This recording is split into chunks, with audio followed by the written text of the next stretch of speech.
हरे श्रीनिवास श्री गुरुभ्यो नमः हरि ओम नारायणाय परिपूर्ण गुणार्णवाय विश्वोदयस्थितिलयो नियतिप्रदाय ज्ञानप्रदाय विबुधासुर सौख्य दुःख सत्कारणाय वितताय नमो नमस्ते सदागमैक विज्ञेयं समतीक्षराक्षरं नारायणं वन्दे निर्दोषाशेष सद्गुणं जयत्यब्ज भवेशेन्द्रवन्दितः कमलापतिः अनन्तविभवानन्दशक्तिज्ञानादिसद्गुणः श्रीराघवं दशरथात्मजमप्रमेयं सीतापतिं रघुकुलान्वयरत्नदीपम् आजानुबाहुम् अरविन्ददलायताक्षं रामं निशाचरकरं विनाशकरं नमामि मंगलं कौसलेन्द्राय महनीय गुणात्मने चक्रवर्ती तनूजाय सार्वभौमाय मंगलम् अभ्रमं भंगरहितम् अजडं विमलं सदा आनन्दतीर्थमतुलं भजे तापत्रयापहम् अर्थिकल्पितकल्पोऽयं प्रत्यर्थिगजकेसरी व्यासतीर्थगुरुर्भूयात् अस्मदिष्टार्थसिद्धये कामधेनुर्यथा पूर्वं सर्वाभीष्टफलप्रदा तथा कलौ आदिराजश्रीपादोऽभीष्टदः सदा तपो विद्याविरक्त्यादि सद्गुणौघाकरानहं वादिराजगुरुन् वन्दे हयग्रीवपदाश्रयन् पूज्याय राघवेन्द्राय सत्यधर्मरताय च भजतां कल्पवृक्षाय नमतां कामधेनवे आपादमौलिपर्यन्तं गुरूणामाकृतिं स्मरेत् तेन विघ्नाः प्रणश्यन्ति सिद्ध्यन्ति च मनोरथः हरे Srinivas In the last session about Sri Rama Charitrya Manjari, we were able to throw a light on the life history of Sri Raghavendra Swamy, who is the author of this particular small grantha. Though the grantha is very small, which is consisting of 11 shlokas, its akruti, its form is like that of Meru Parvata. That means it has got a lot of so much deeper concepts.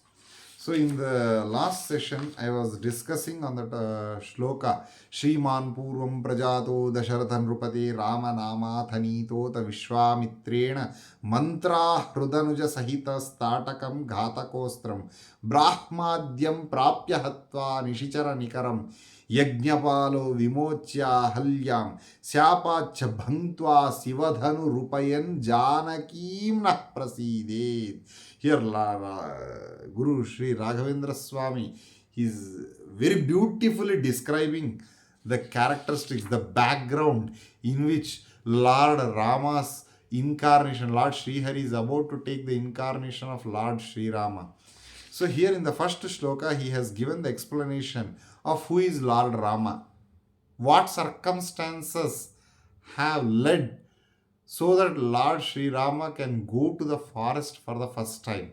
Then what are all the wonderful things Lord Sri Rama has done at his tender age, even not even who has gone into the age of 16. Then he is the one who was able to convert a stone into a woman, that is Ahalya. So all these things are beautifully, he has covered the essential concepts of Balakanda of Valmiki Ramayana, and he has made everything, every important incident of Balakanda to be present in that particular shloka. So in the name of Sri Ramacharitra Manjari, I will try to discuss the core concepts of Ramayana.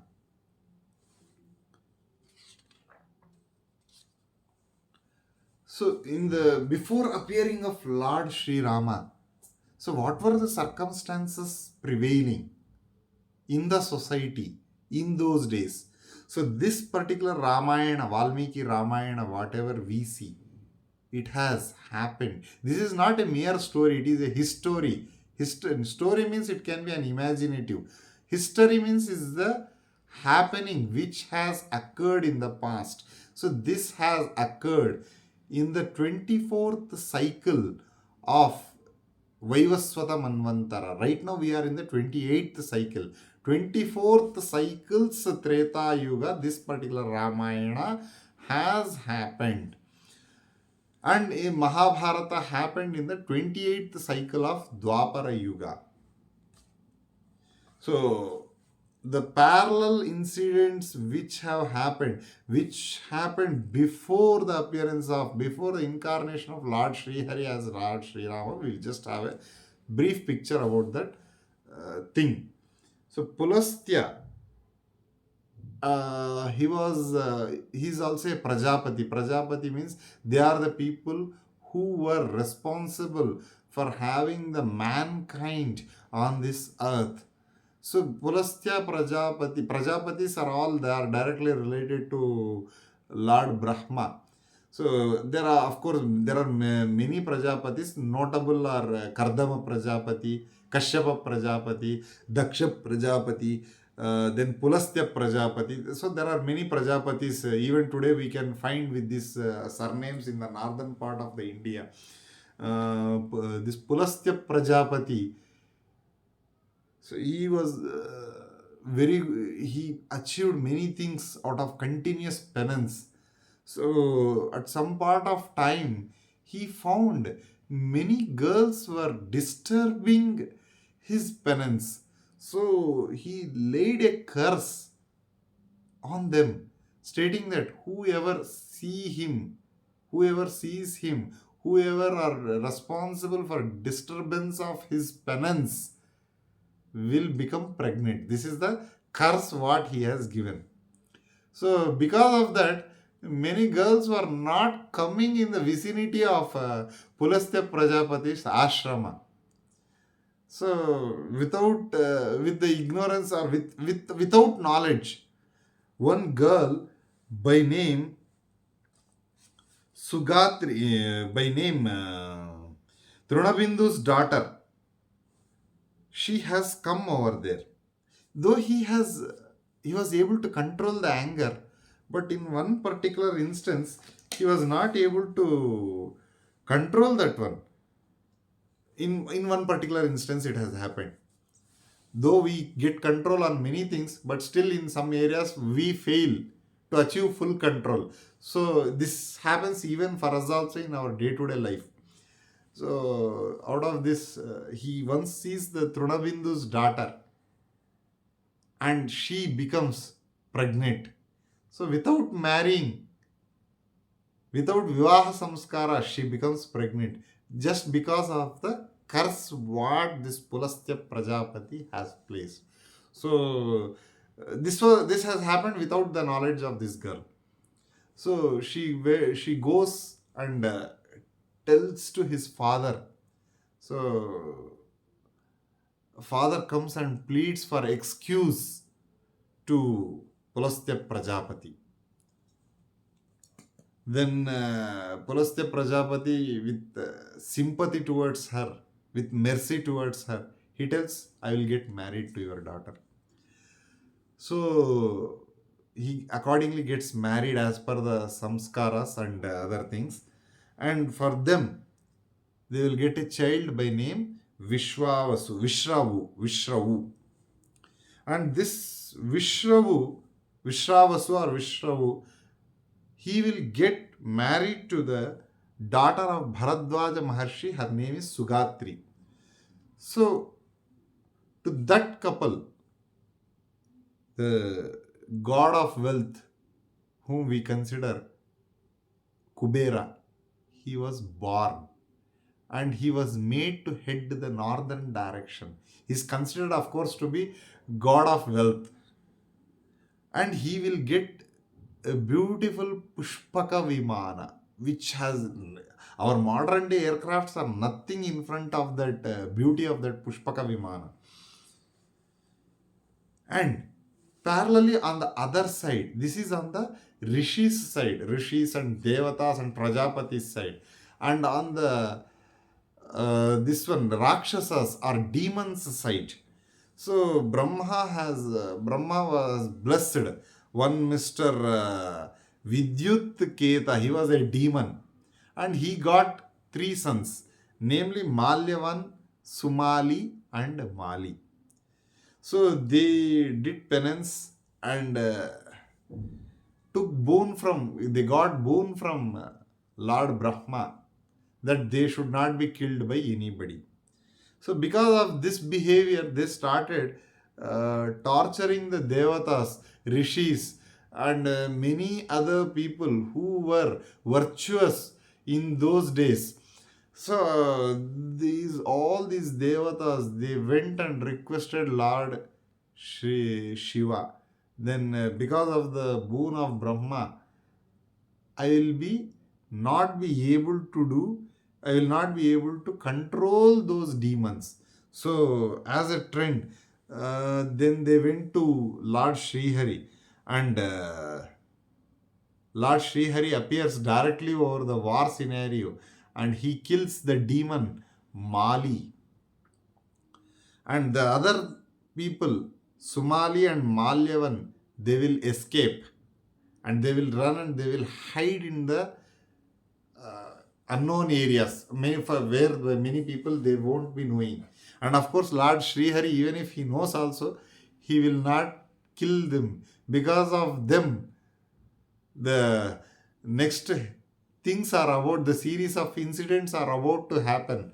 So he spares those two people, that is Malyavan and Sumali.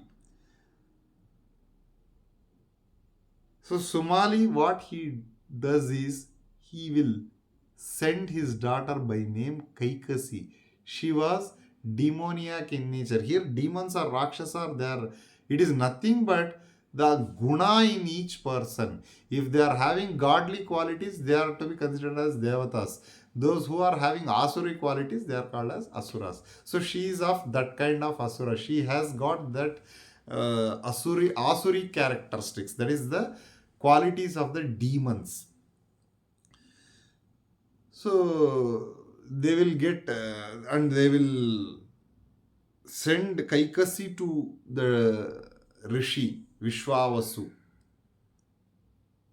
and they will get married. And just with the mere eyesight, they are able to she is able to become pregnant. So she gets three sons, namely Ravanasura. His original name is Dashananda, then Kumbhakarna, the other one is Vibhishana, and the daughter, her name is Surphanaka. So Ravana's, now we will discuss on the topic of Ravana, what are all his feats, what are all the things he has done. Kaikasi, she saw Kubera having that Pushpaka Vimana. So she was not able to tolerate that. That is called as Matsarya. She was not able to tolerate about the wealth of Kubera. So she tells Ravana that I want this Pushpaka Vimana with me.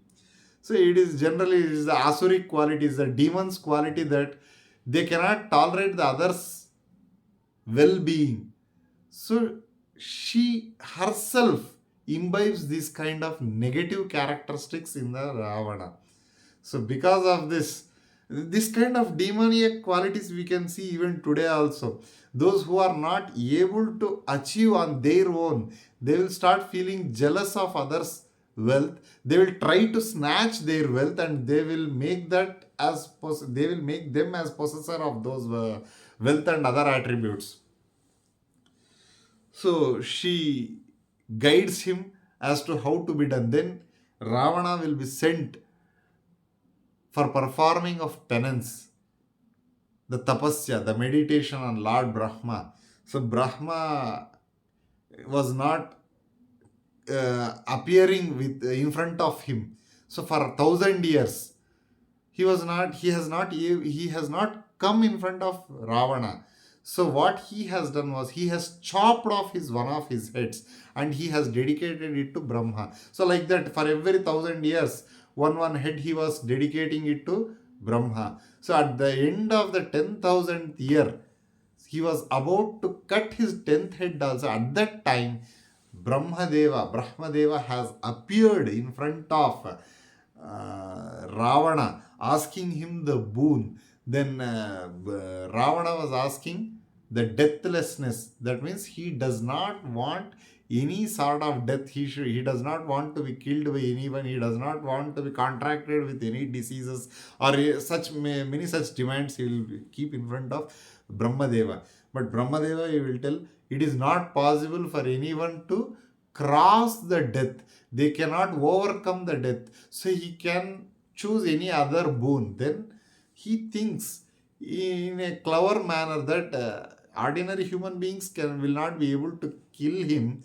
So he will ask a boon that he will not be killed by devatas, he will not be killed by yakshas, he will not be killed by gandharvas, he will not be killed by any other animals. So which this kind of demands, he will keep it in front of Brahmadeva. Then Brahmadeva says, Tadastu. Brahmadeva, you will tell that this kind of boons are granted. So with this, he starts, with this increased power, he starts torturing the people who are good in the society. He starts torturing the Brahmanas. He starts torturing the cows. He starts burning the Vedas, Vedic scriptures, everything he starts. The way he kills the cows is like in a sportive, for the sake of sport, he will call the cows and feed them, and he will be killing all the cows. This is the quality of the demons, who will think that when Brahmanas are made weak, when cows are killed, Lord Srihari will automatically become weak. This is the concept what demons will get in their minds. But that is not the case. Lord Srihari can never be weakened by anything or anything. He can be weakened only by bhakti, but not any other forceful means. So demons will always miscalculate this kind of things. So immediately he will go to Kubera. What his demands of his mother were there, that she wants that aircraft. So he goes and he fights. He wages war with Kubera. He will kill many of the yakshas. Then he will bring that Pushpaka Vimana and he will make his mother to sit in that, and he will take her in one circle about that one, and then his mother's ego will get satisfied.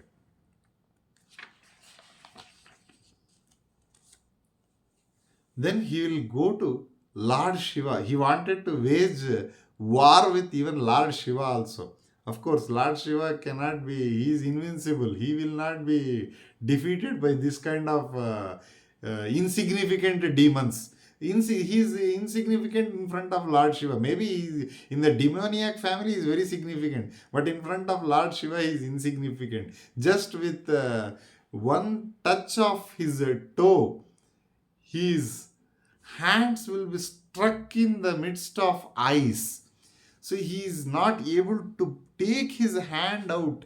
He was crying like anything. Till that time, his name was Dashananda. Then Lord Shiva will appear in front of him. Then he will name him as Ravana. Rauta iti Ravana. The name of the meaning of his name is Rauta iti Ravana. So one more parallel incident happens. So in the Himalaya, Sri Mahalakshmi Devi, she was going in the midst of that Himalayan mountains, and this Ravana's concept is in such a way that whatever he sees in the world, whatever they are the best, that should be there in his kingdom and under his custody and under his discretion. Whether it may be beautiful girl, it may be the beautiful gardens, it may be the gold or any other thing in the planet, whatever he sees to be as beautiful, that should be available with him. So once he thinks, when he sees Sri Mahalakshmi Devi wandering in the streets near the Himalaya mountains, her name was Vedavati. She was extremely beautiful in nature. He wanted to abduct her. And she was having a vow that she will marry Sriman Narayana. And this Ravana, he grabs her hair and he tries to pull it and take it to his kingdom. But suddenly, she, with the help of the sword, she cuts that particular portion of hair what was touched by Ravana, and she immolates herself. Before immolation, she states that in my next life I will be responsible for your death. So, with this disturbed mode, he goes back to the kingdom, and then suddenly she appears in the kingdom of this one, Kusha.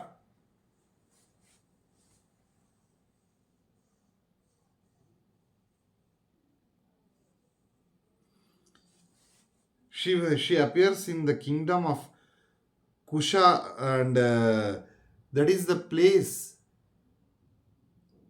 and she will be seen by Ravana. And again, his ministers will convey him that this is the girl who was that lady in the previous life who has cursed him. So then Ravana orders all his associates to throw that baby into the sea. So accordingly, that girl, she was thrown into the sea, and out of the current of waves, it will come and it will fall onto the land, the places on the land. So that particular place was being plowed by Janaka Maharaja. So that particular plow, the tip of the plow has touched the box in which this baby was kept. So because of that, in Sanskrit it is said that as Shira, and she was obtained by that plow. That is called as she is called as Sira Jata Raja. When the two things are removed, her name has become Sita. Here it is very clearly evident. In the previous sessions also I was discussing, Goddess Mahalakshmi and Shriman Narayana will never have any Garbhavasa. It seems that they have appeared to Kaushalya and Dasharatha Maharaj. Lord Sri Rama has appeared to Kaushalya and Dasharatha Maharaj, but that is not the case. He is not born like us. He does not have Pancha Bhautika Sharira like what we are having. And the same case even with the Sita, Mahalakshmi, goddess Mahalakshmi. So they never have Garbhavasa. It is a misconception that they are Dasharatha Putra, or even she is the Putri of Kushadhwaja, or whatever, Janaka Maharaj. Even in the next Dwapara Yuga also, Lord Sri Krishna appears to Devaki and Vasudeva. He has not attained any Garbhavasa over there. He just appeared in the four-handed form, Chaturbhuja Narayanakara, and then he got converted to a small baby in the prison itself. So so these are all the important concepts which we have to do upasana. Lord will never have any Garbhavasa.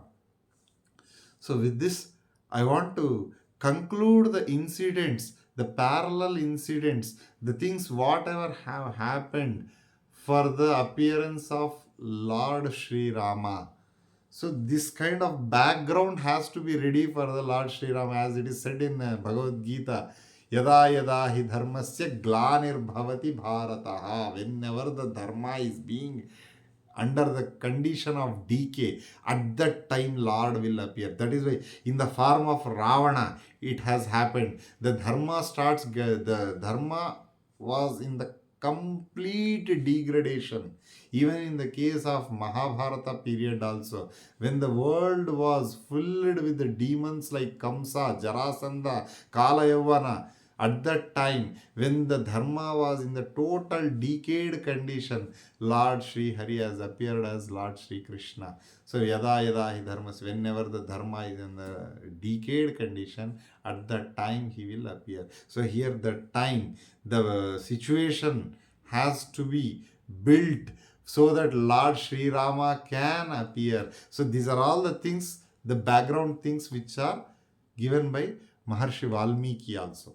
So with this, I want to conclude this topic of Sri Ramacharitrya Manjari, and I want to dedicate this particular session to Raghavendra Guru Antargata Bharati Ramana Mukhya Pranantargata Sriman Moola Rama Sri Krishnarpanamastu Hare Srinivasa Kayena Vacha Parasendriya Buddhyatmana Prakrute Swabhavat Karomi Yadyat Sakalam Parasme Narayana Iti Samarpayam Sri Krishnarpanamastu.